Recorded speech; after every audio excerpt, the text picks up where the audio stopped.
Hello, Sula here from MistyHilltops.com. Thanks for stopping by. In this video, I'm working on a 4x6 traveler's notebook layout that I titled Grow, and I'm using the digital version of the collection Spring Market by Carta Bella. So I'm starting with a larger piece of paper for the background, and I am starting by gluing it down onto one page of this traveler's notebook spread.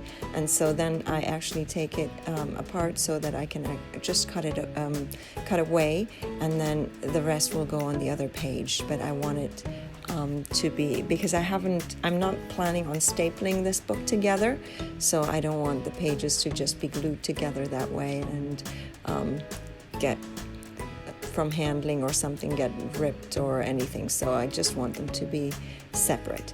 So then I have this paper flag type paper, and this will go on top, also across the two pages. So I will also have to cut that piece apart, and then so I also make sure that when I apply the glue, I only apply the glue on the part that will be on that page, and then do the rest of the glue as I am preparing to glue it on the other page there.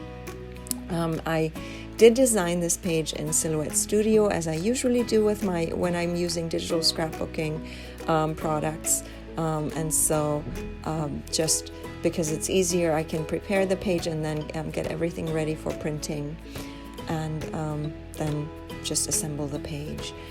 Once again, I am doing the same thing here with that strip of paper. I didn't put glue on the last bit there that would go across to the other side of the page, and so now I can add the glue there, and that's pretty much the papers that I'll be using for this spread. Then I have two photos that I want to use on this, and they will go right on that side there, and then all I need to do is just embellish everything. So here I just the photo size, I think, is, if I'm not mistaken, is 1.5 by 2 inches in size, and so I do have a way that I can print a lot of photos on one sheet that way. So here I am now. I did print out a bunch of the embellishments that come with this collection. They're included in the embellishment pack, and so I'm just getting everything. I just printed everything, mostly fussy cut, except for any circular elements. I just use, I make sure when I print it, I print it in the size of one of my circular dies, and I have a whole bunch of different sizes there. By this time I have a whole collection of them, and so I have measured things and made sure that the circles are slightly bigger than my circle dies, and then I just use my circle dies to cut them out. I think that turns out much more nicely, and I do like it when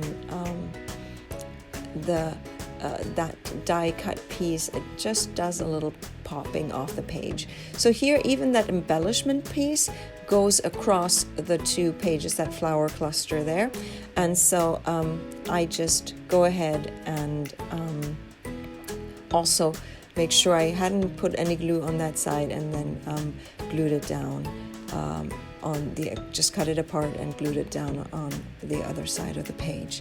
Here I have my word strips. I have a whole set of just spring word strips that I also have made available as freebie on my blog MistyHilltops.com, as there are many other freebies that you can find there, so just check it out if you're interested. All I do is I print them on cardstock, just trim them, and then can use them on my pages.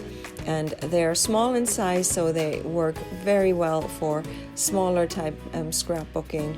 But even if you are someone who likes to scrap in clusters or something, not just filling the entire page, they also work obviously on 12 by 12 scrapbook pages. But I am a small scale scrapper, so I do scrap with smaller sizes, and so these work just perfectly for traveler's notebooks, for these kinds of 4x6 mini albums, really, and so on. So the last thing that I need to do is I have this circular element. Again, used one of my circle dies to cut it out, and then all I need to do is decide where do I want this cluster of word strips to go, and I thought the best place would be right there where it's on that little wooden patterned paper that forms that main background base paper. And so this is pretty much my page done. I'm going to leave you with some more close-ups. I hope you enjoyed this video. Give it a thumbs up if you did. Consider subscribing, and I hope you have a great day. Thanks for watching. Bye.